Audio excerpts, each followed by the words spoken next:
Сәлеметсіздер ме балалар? Бүгінгі сабағымыздың тақырыбы бір таңбалы сандарды қосу мен азайту.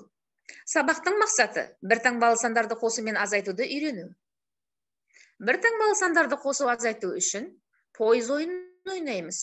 Алдымен бір таңбалы сандарды қазақша, орысша, ағылшынша айтамыз. 1, 2, 3, 4, 5, 6, 7, 8, 9, 10. 1, 2, 3, 4, 5, 6, 7, 8, 9, 10.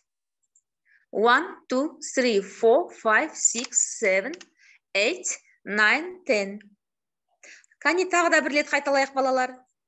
Өте тамаша. Жарайсыңдар балалар. Жақсы айттыңдар. Қане бәріміз шараламыз. Мынау қызыл жасыл шарларды бөліп аламыз. Енді қосу азайту таңбаларын үш тілде үйренеміз. Қосу сложение, addition. Азайту вычитание, subtraction. Қосу сложение, addition. Азайту вычитание, subtraction. Енді орнын тап ойынын ойнаймыз. Ойын тәртібі аралардың жанындағы үш тілдегі сөздерді тиісті гүлге қондырамыз. Мысалы, қосу таңбасы жазылған гүлге алдымен қосу сөзінің қазақшасын, сосын орысшасын және ағылшыншасын апарып қоямыз.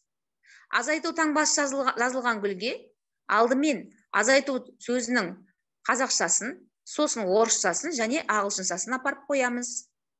Мінекей балалар, өте тамаша, жарайсыңдар.